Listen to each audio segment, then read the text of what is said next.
অনেক অনেক দূরে, যেখানে আকাশ নীল নয় রূপলি, আর রাত নামলেই চাঁদটা মাটির খুব কাছে নেমে আসে, সেই দেশে ছিল এক ছোট্ট রাজ্য।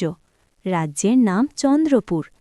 এই রাজ্যের সবচেয়ে আশ্চর্যের বিষয় ছিল, এখানে মানুষ শুধু চোখ দিয়ে নয়, মন দিয়েও দেখতে পেত।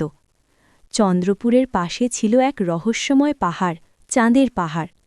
লোককথায় বলা হতো, ওই পাহাড়ের চূড়ায় ফুটে থাকে একমাত্র নীলপদ্ম, যার আলোতে সত্য আর মিথ্যার পার্থক্য ধরা পড়ে।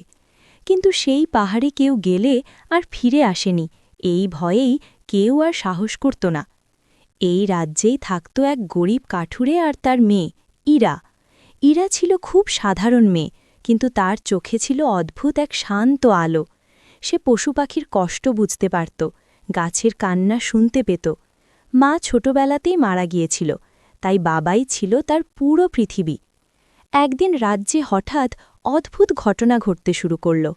মানুষ সত্য বললেই অসুস্থ হয়ে পড়ছে, আর মিথ্যা বললেই সুস্থ থাকছে। রাজা চিন্তায় পড়ে গেলেন। সভাসদেরা বলল, মহারাজ, নীলপদ্মের আলো নিভে গেছে, কেউ নিশ্চয়ই পাহাড়ে গিয়ে ভুল করেছে। রাজা ঘোষণা করলেন, যেই নীলপদ্ম ফিরিয়ে আনতে পারবে তাকে রাজ্যের অর্ধেক আর রাজকন্যার হাত দেওয়া হবে। অনেক বীর যোদ্ধা গেল, কেউ ফিরল না।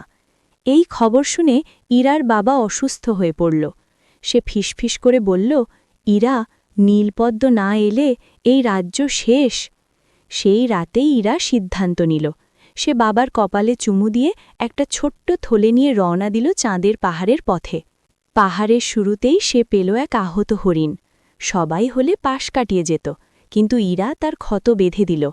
হরিণ চোখ তুলে বলল, তুমি দয়ালু, সামনে গেলে মনে রেখো, ভয় নয়, সত্য তোমার পথ দেখাবে। আরও এগিয়ে সে পেল এক বৃদ্ধাকে, যিনি আগুন জ্বালাতে পারছিলেন না। ইরা নিজের খাবার ভাগ করে দিল। বৃদ্ধা হেসে বললেন, সবাই শক্তি খোঁজে, কিন্তু তুমি হৃদয় এনেছ, এটা নাও। তিনি দিলেন এক রূপলি গন্টা। শেষে পাহাড়ের গুহায় ঢুকে ইরা ভয়ঙ্কর অন্ধকারে পড়ল। চারদিক থেকে ভেসে এলো কণ্ঠ, তুমি কেন এসেছ? লোভে, ভয়ে, না ভালোবাসায়? ইরা চোখ বন্ধ করে বলল, আমি এসেছি আমার বাবার জন্য, আর সেই মানুষদের জন্য যারা সত্য বলতে ভুলে গেছে। হঠাৎ ঘণ্টাটা নিজে নিজে বেজে উঠল। অন্ধকার কেটে গেল। সামনে দেখা গেল নীল আলোয় ভাসছে এক বিশাল নীলপদ্ম, কিন্তু তার সামনে দাঁড়িয়ে এক ছায়ামূর্তি, মিথ্যার রক্ষক। সে বলল, নীলপদ্ম চাইলে একটা মিথ্যা বলতে হবে। ইরা মাথা নাড়ল, আমি পারব না। ছায়ামূর্তি চিৎকার করল, তাহলে সব শেষ। কিন্তু তখনই নীলপদ্ম আরও উজ্জ্বল হয়ে উঠল, কারণ নীলপদ্ম শুধু সত্যের হাতেই ধরা দেয়। ছায়া মিলিয়ে গেল। ইরা নীলপদ্ম হাতে নিল। পাহাড় কাঁপল, আকাশ ঝলমল করল।